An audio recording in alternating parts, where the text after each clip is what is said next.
నమస్తే ఫ్రెండ్స్, నా పేరు కేశవ్ మరియు ఇది నా ఛానల్ ఒక నిమిషం స్పాక్. ఇటీవల సోషల్ మీడియాలో, న్యూస్ ఛానల్స్లో, యూట్యూబ్లో ఎక్కడ చూసినా ఒకే పేరు బాగా వినిపిస్తోంది. అదే ఐ బొమ్మ.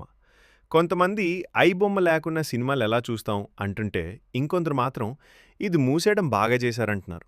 కానీ అసలు విషయం చాలామందికి పూర్తిగా తెలియదు.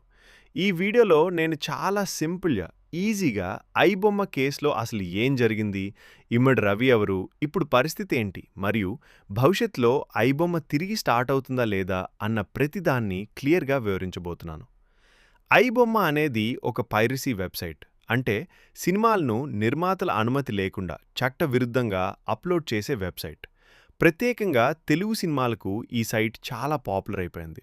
కొత్త సినిమా రిలీజ్ అయిన కొద్ది గంటల్లోనే ఆ సినిమా హెచ్డీ క్వాలిటీతో ఫ్రీగా ఈ సైట్లో పెట్టేవారు. చాలామందికి ఇదొక అలవాటైపోయింది. ఫ్రీగా సినిమాలు చూసేయచ్చు అనేలా మారిపోయింది. కానీ ఇక్కడ ఒక ముఖ్యమైన విషయం. సినిమా తీయడానికి నిర్మాతలు కోట్ల రూపాయలు ఖర్చు పెడతారు. టెక్నీషియన్స్, ఆర్టిస్టులు, స్టాఫ్, వేల కుటుంబాలు ఒక సినిమా మీద ఆధారపడుతుంటాయి. అలాంటి సినిమాలు రిలీజ్ అయిన వెంటనే ఐబొమ్మ లాంటి సైట్స్లో ఫ్రీగా లీక్ అవడం వల్ల నిర్మాతలకు భారీ నష్టాలొస్తాయి. చాలా చిన్న సినిమాలైతే వీటి కారణంగా పూర్తిగా నష్టాల్లోకి వెళ్ళిపోయాయి. అందుకే ప్రభుత్వం దీన్ని ఒక సీరియస్ ఇష్యూగా తీసుకుంది. ఈ వెబ్సైట్ను నిర్వహించిన వ్యక్తిగా పోలీసులు చెబుతున్న పేరు ఇమ్మడి రవి.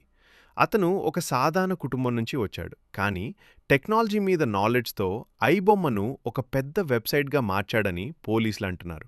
అతను ఈ సైట్ ద్వారా యాడ్స్, ట్రాఫిక్, విదేశీ సర్వర్లు వంటివి ఉపయోగించి డబ్బు సంపాదించాడని పోలీసులు పేర్కొన్నారు. ఇటీవల సైబర్ క్రైమ్ పోలీసులు అతనిపై రైడ్ చేసి అరెస్ట్ చేశారు.